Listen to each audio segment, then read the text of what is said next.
Thank you, Andrew. I'm just going to share my screen quickly and hope you can all see this presentation. Yes, we see. Yep.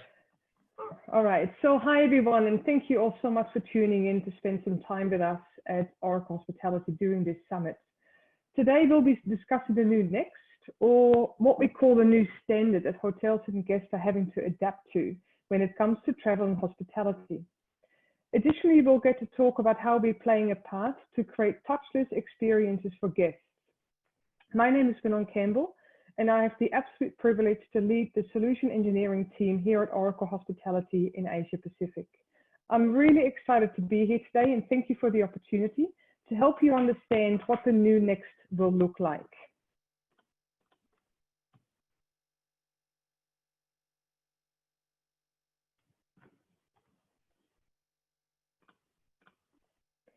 So there's nothing we all want more than welcome back our guests and delight them with exceptional guest experiences like what we spoke about in the panel.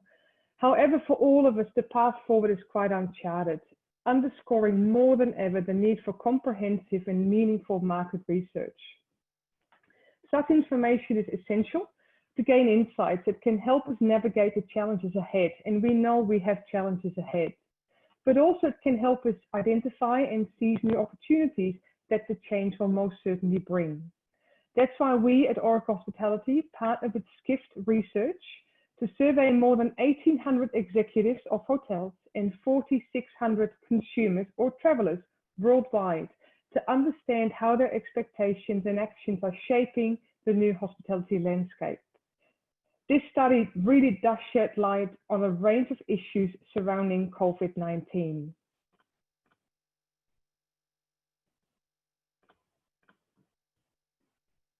Now, as we talk about some of the health and safety measures that will speed up the recovery of the hospitality industry, one of the biggest opportunities that we see is in the area of guest technology.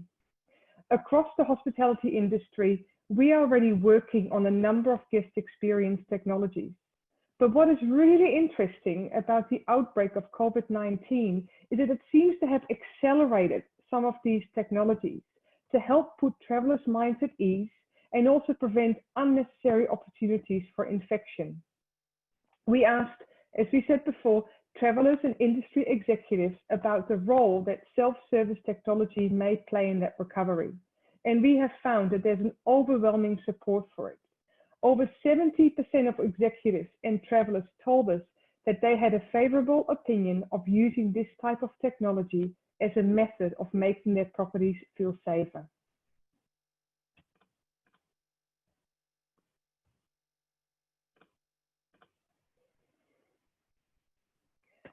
So hotels globally, as I'm sure you are all aware of, had to adapt very fast to leveraging technology to help with their recovery, where hotels have started making a recovery.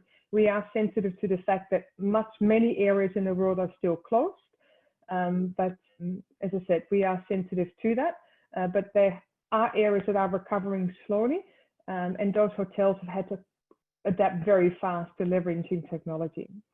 So when we hear the word technology these days, a lot of us probably think about touchless or contactless right away. Now let's talk a little bit more about this to understand what this really means. What are we talking about here? So in the research that we've done, the most popular was contactless payment at a striking 80%. Certainly a lot of the infrastructure of this is already in place actually today, thanks to point of sales tools like mobile payments, to name one. Another key area of focus was digital messaging services. So instead of having to pick up a physical phone to call the front desk from your room, why not make it easier for your guests to use their own device to make those requests? Certainly something to think about. We also saw a great interest in self-check-in procedures. So in this case, the embrace of that is likely going to depend on your property. A luxury property may still want to figure out a personalized touch, whereas a more budget or more a business type hotel may be quite happy in adapting to adopting self-check-in procedures. So again, very much depends on the space that you operate in. And then, of course, we've got the smartphone-enabled room keys. And again, it's a very interesting opportunity, although we do realize that the implementation of that is actually really quite costly, and it may not be necessary or relevant in your particular case.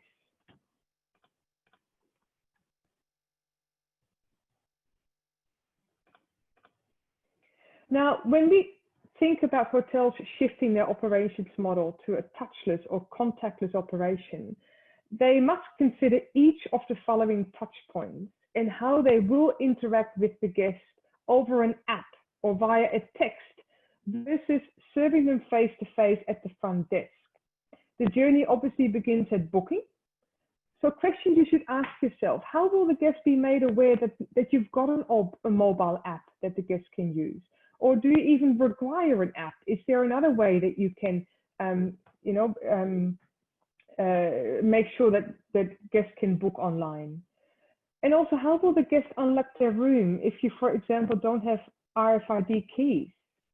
How can we be rated for service if we don't know our guest or we haven't met them at check-in? These are all the things that hotels are thinking about as they begin to reshape their operations to touchless or low touch.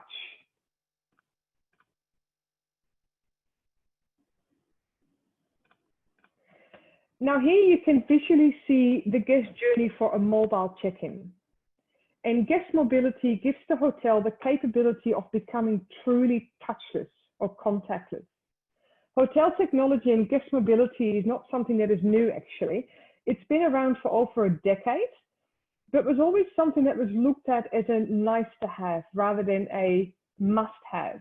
You know, checking in on your phone was something that was cool, but not all hotels were willing to sacrifice the personal service that comes with a traditional front desk. Now, with COVID-19 and the reshaping of the hospitality industry, those once considered stylish technologies are fastly becoming a necessity. If you're like me, I would feel most comfortable using my own device when I travel now. Make sure that I can check in using my own device, that I can order room service using my own device.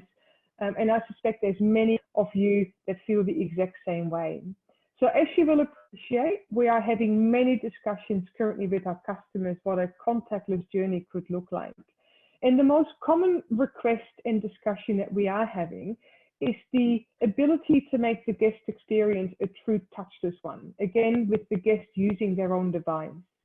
We've got many great partners out there that can enhance the guest stay and that can provide the reassurance of safety and security to the guest as well as to the staff by allowing the guest control or limit that traffic throughout the hotel and potentially eliminate completely the need for face-to-face interaction. Now, the second most common discussion that we are having is using a lobby kiosk to create that touchless or low-touch guest journey. A kiosk in the lobby will allow the guests and staff to maintain proper social distancing while still allowing the guest a fluid and easy check-in option. With the kiosk, the guest can select a room, they can check in, they can receive a physical key or receive a mobile key, and they can check out. And all of this can be done without them requiring to have that face-to-face interaction with the hotel staff. However, one important thing to note, with a kiosk in your lobby, you do have to consider the sanitation question. We need to make sure that every guest is provided with a clean and sanitized kiosk each time it is being accessed. Now, while these two technologies are the most common at the moment, we are seeing, while working with our partners, that more and more innovative and creative solutions are hitting the market. And these solutions are hitting the market to ensure that above and beyond using your own guest device or having a kiosk, that we can continue to provide that high touch service in a touchless or low touch way. Now, I have alluded to partners a few times now in this presentation, and we have taken great strides working with partners to help our customers achieve a touchless or low touch operation. And how we've done that is we've actually accelerated our partner network. So we have accelerated our partner network to ensure that they have the access and the capability to integrate with our solutions seamlessly. I'm not sure if anyone has heard of what we call Innovation Week, but early this month, last month, I have to say, it was in July, we hosted our very first virtual vendor summit that was called Innovation Week. And the purpose of Innovation Week was to open our doors to vendors that are working purposely to accelerate the recovery of operations for our customers. And what we did is we provided 24/7 support to those partners for an entire week, allowing them to create and or enhance their integrations with our platform to ensure that the low touch or touchless requirements of our customers are being met. Something that we are very proud of, we actually had over 440 participants from more than 200 partners across 43 countries join us during Innovation Week. And it really shows that we are all in this together to help our customers bounce and recover from this massive economic impact. The week was so fantastic. We are now planning Innovation Week 2.0, where we will continue to give partners the access to our teams during 1 week, where they can continue to accelerate and seamlessly integrate to our solutions. Now, just to close this off today, Andrew and everyone, we all know that the status of travel around the world is very fluid, and no one really knows when business will return to pre-2020 levels. We don't have a crystal ball, unfortunately, to predict what the future will look like. However, when you look at the long-term trend lines, we all have to take comfort with the fact that travel will come back. Over the past decades, we've had a steady growth of travelers worldwide. And during that time, we have gone through some catastrophic shocks to demand, right? We had 9/11, we had SARS, we had the financial crisis of 2008. And each time the industry was hard hit. However, the global demand for travel and the emotional connection that we all have with the travel experience really hasn't wavered. In every case, actually, it has bounced back eventually and continued to climb, even if it has taken some time.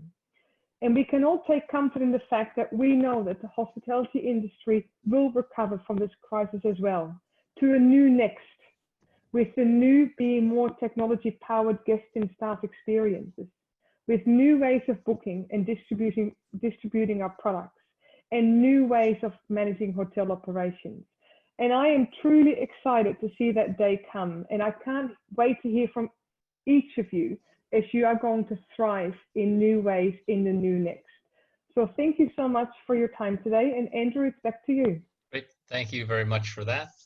I think data is a very important issue. I think I read something recently where they had done a study and they were actually able to, by using data coming off someone's iWatch, they were actually able to figure out what a code for their lock, their, what do we call those, safe. Yeah. People don't quite understand how much data is being collected, but I think we're getting to the point where it's going to be realized, and people will make choices accordingly. So, okay, thank you very much, Manna. That was very interesting. And I know we have some people who are interested in asking some questions regarding this as well, so I'll hold those for the Q&A. So now we have a second focus. Thanks,